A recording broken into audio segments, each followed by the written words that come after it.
Mesdames et messieurs, bonjour. Vous êtes sur l'élan africain et vous avez raison. Aujourd'hui, nous voulons nous intéresser à un pays du Golfe qui s'appelle le Qatar. Mais avant ça, je rappelle que lors de notre dernière émission, nous parlions du sommet Union européenne-Union africaine qui s'est tenu à Luanda, en Angola, lundi et mardi de cette semaine. Et on a compris, avec ce que nous disions, que si l'Europe maintenant noue des partenariats avec l'Union africaine, ce n'est pas par philanthropie, bien évidemment, mais c'est pour tout simplement essayer de se rapprocher du continent africain en vue de mieux profiter de ces richesses immenses. Je parle des richesses immenses de l'Afrique et du continent africain. Vous savez que plusieurs pays africains regorgent de minerais et tout le monde, bien sûr, en a besoin. Donc, je dis que l'Europe se positionne tout simplement pour être le premier partenaire du continent africain. C'est ce que disaient les intervenants à ce sommet de Luanda. L'Europe se positionne comme l'un des partenaires commerciaux importants du continent africain.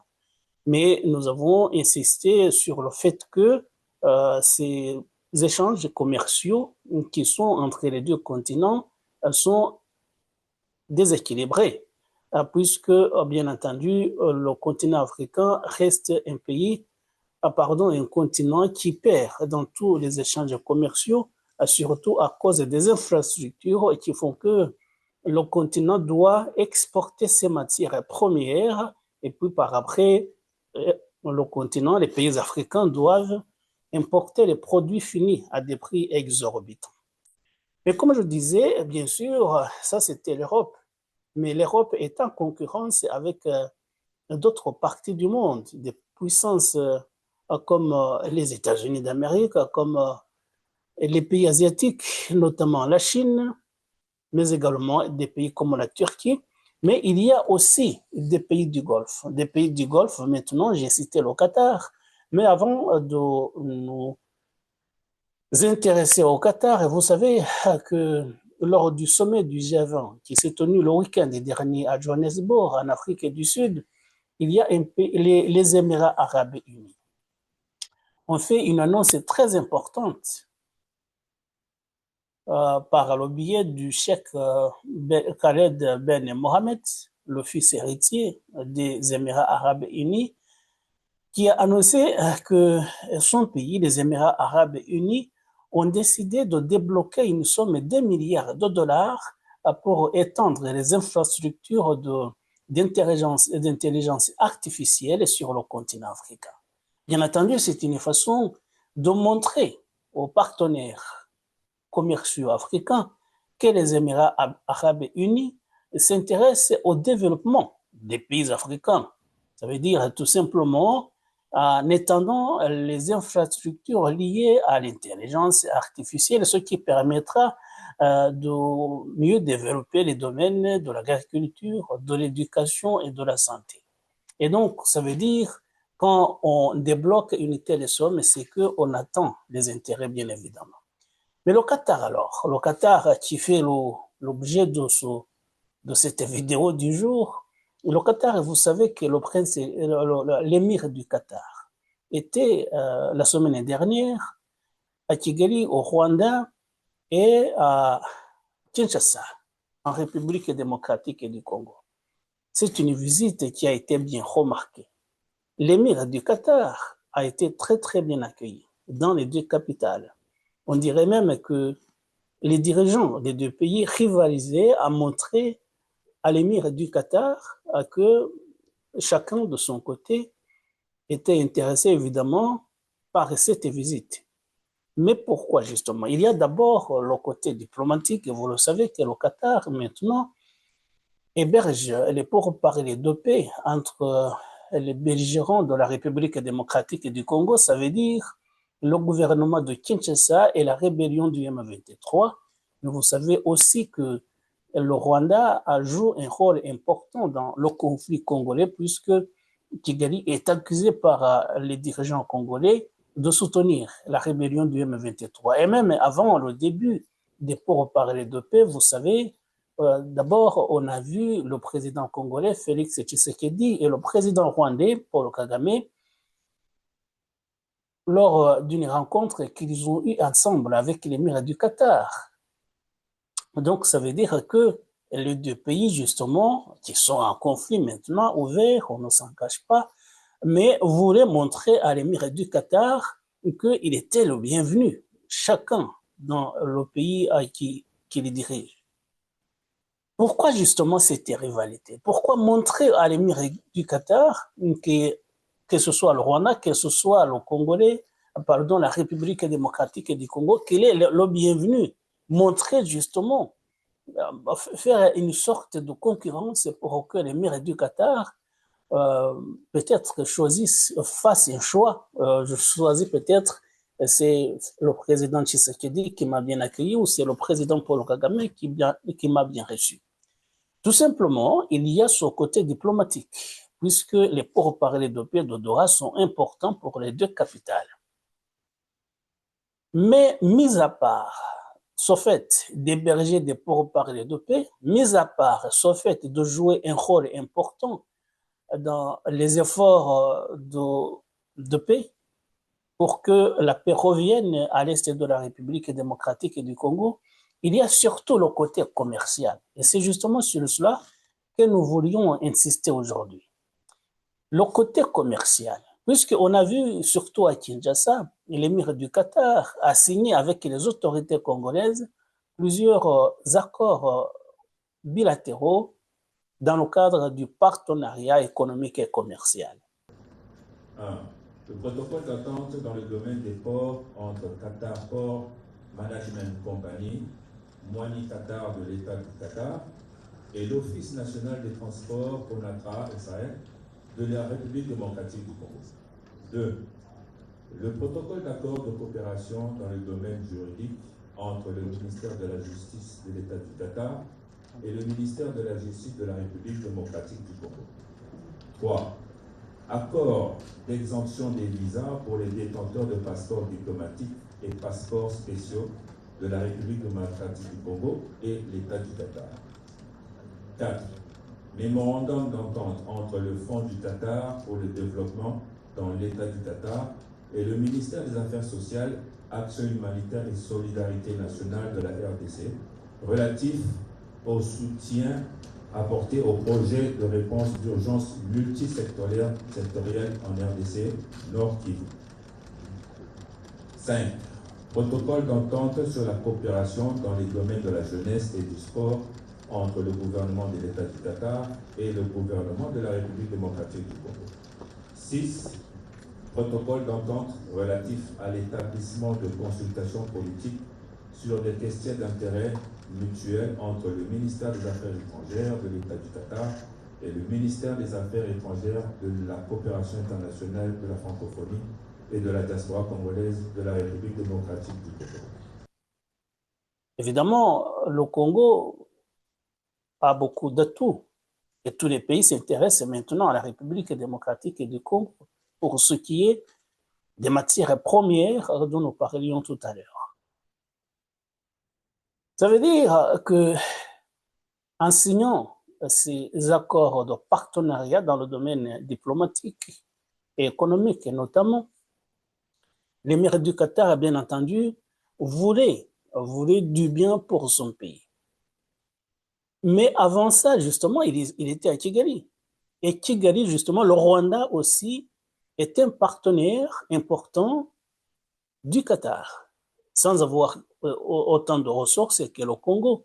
Le Rwanda a quand même des partenariats économiques et commerciaux avec le Qatar, surtout dans le domaine, vous savez que le Qatar détient des parts dans la compagnie aérienne du Rwanda, Rwandea, mais il y a également le projet de construction du nouvel aéroport de Kigali qui est en cours. Les travaux n'ont pas encore fini, mais le Qatar, justement, participe à hauteur le Qatar participe au financement de ce projet ambitieux de construction de cet important aéroport international qui est en train d'être construit au Bugesera, dans le sud du Rwanda. Et voilà. Et donc, il y a le partenariat entre le Qatar et le Rwanda. Il y a aussi le partenariat entre le Qatar et la République démocratique du Congo. Nous savons que le Rwanda, bien sûr, n'a pas autant de ressources que la République démocratique du Congo, mais ce partenariat est très important. Alors, ce que nous voulions souligner aujourd'hui, il y a cette rivalité entre les deux pays qui recevait l'émirat du Qatar. Mais il y a justement le positionnement du Qatar sur le continent africain. La diplomatie qatari, quand on y voit un peu, quand on essaie d'y voir un peu plus clair, on voit que la diplomatie du Qatar est une diplomatie en réalité du business. Ce sont des affaires. Le Qatar ne fait pas de la philanthropie.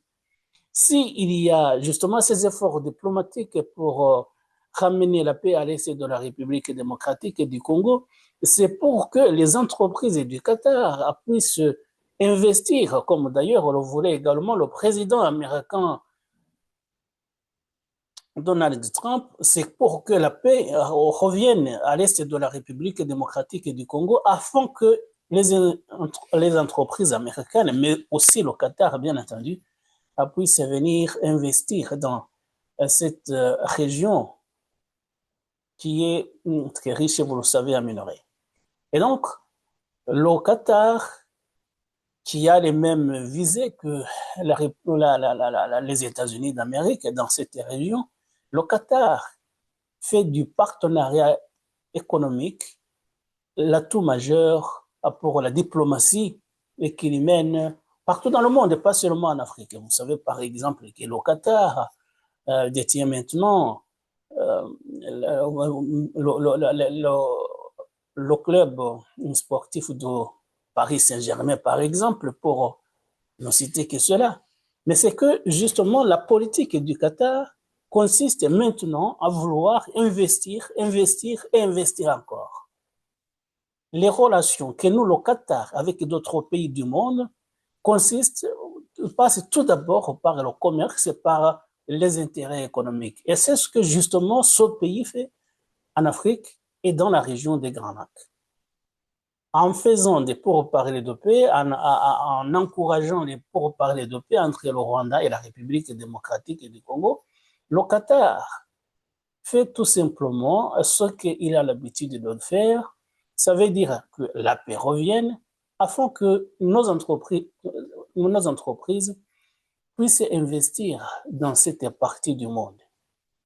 Et nous l'avons vu justement avec la visite de l'émir dans cette région des Grands Lacs, et que l'émir a conclu sa visite à Kinshasa en signant des accords commerciaux. Et pour cela, justement, en adoptant cette diplomatie du business, le Qatar est en concurrence avec d'autres puissances asiatiques, européennes et américaines surtout. Et c'est pour cela que l'émir du Qatar décide de se déplacer lui-même. Et vous le savez d'ailleurs, le Qatar est géré, le Qatar est géré maintenant comme une entreprise. Je parlais par exemple du club sportif de Paris Saint-Germain. Ce n'est pas une entreprise privée qui gère maintenant le club sportif en question, mais non, c'est le pays, c'est l'État. Ça veut dire c'est l'État qui investit. Ce ne sont pas les entreprises privées qui investissent, c'est plutôt l'État qui investit. Les capitaux investis ailleurs sont des capitaux publics. Et vous comprenez justement que c'est une autre façon de faire. Ça sort de l'habitude. Ce n'est pas ce à quoi nous étions habitués. Les autres pays, normalement, encouragent les entreprises privées. Les États-Unis, dont nous étions en train de parler, en encourageant les efforts de paix à l'est de la République démocratique du Congo, veulent que leurs entreprises privées puissent venir investir en République démocratique du Congo. les États-Unis privilégient les investissements privés. Évidemment, ce sont des libéraux. Mais là, c'est autre chose. Au Qatar, c'est l'État qui investit.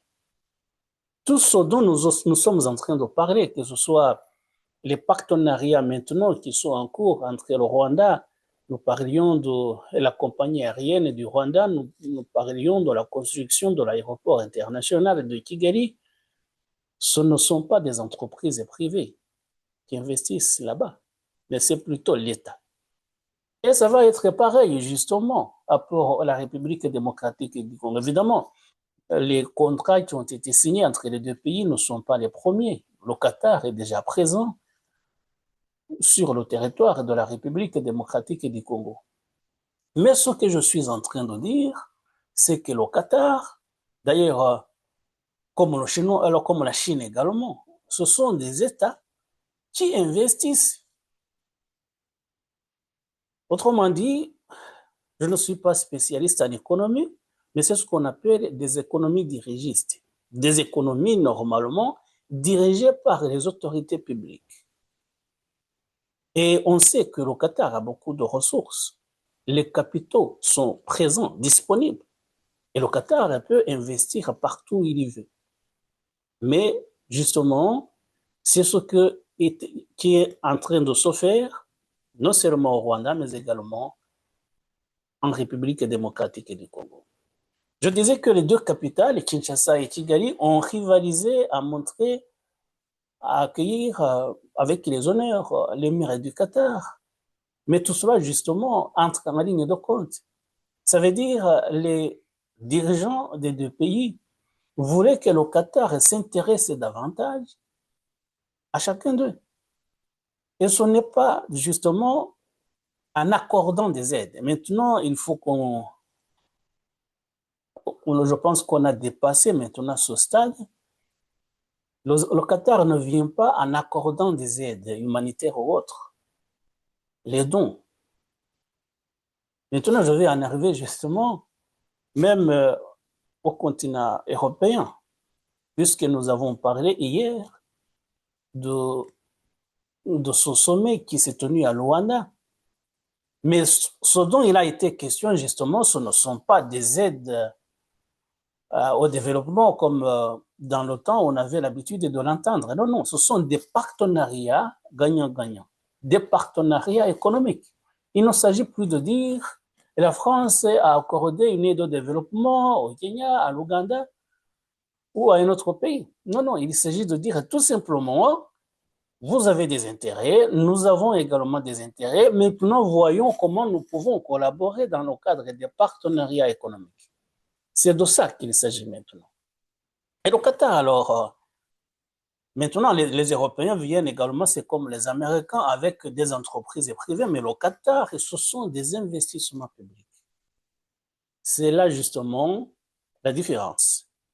C'est pour cela que nous voulions nous intéresser aujourd'hui à ce pays, le Qatar, qui vient en Afrique avec des investissements publics. Ça veut dire, comme c'est l'État qui investit, lorsque on arrive en Afrique, il n'est pas question de distinguer la diplomatie des affaires. Ça va de pair, puisque justement, il y a le ministère des Affaires étrangères qui joue un rôle important en nouant des relations bilatérales, multilatérales avec d'autres pays ou d'autres organisations. Mais il y a également le ministère de l'économie qui n'est pas loin. Ce sont deux ministères qui collaborent ensemble, puisque justement, en nouant des relations diplomatiques, il faut également penser aux affaires, puisque c'est l'État qui investit. Et voilà justement le Qatar qui veut venir en Afrique avec des investissements publics, comme la Chine d'ailleurs aussi, nous l'avons dit. Mais comment on va maintenant gérer ces deux partenariats? Évidemment, l'Afrique, cela, que ce soit public ou privé, ça n'a pas beaucoup d'importance. Ce qui est sûr, c'est que l'Afrique a besoin des investisseurs internationaux. Mais ces pays qui maintenant viennent avec des capitaux publics, comment est-ce qu'ils vont cohabiter avec des entreprises privées venues de l'Occident? C'est ça la question, on verra. Maintenant, de toutes les façons, on le voit, il y a des entreprises privées américaines, européennes et autres, mais aussi il y a maintenant des capitaux publics du Qatar, de la Chine. On verra comment cela va cohabiter, mais tout simplement, les pays africains, ce dont ils ont besoin, tout simplement, ce sont des investissements, mais on verra qui sort gagnant. Qui sort gagnant, justement, c'est l'État qatari, c'est l'État de Chine, ou ce sont des entreprises privées. Évidemment, lorsque les entreprises privées gagnent, évidemment, leurs États aussi en profitent, bien entendu. Et voilà, c'est ce sujet que nous voulions évoquer aujourd'hui. Merci encore une fois de nous avoir prêté attention et à très bientôt pour d'autres sujets. Au revoir.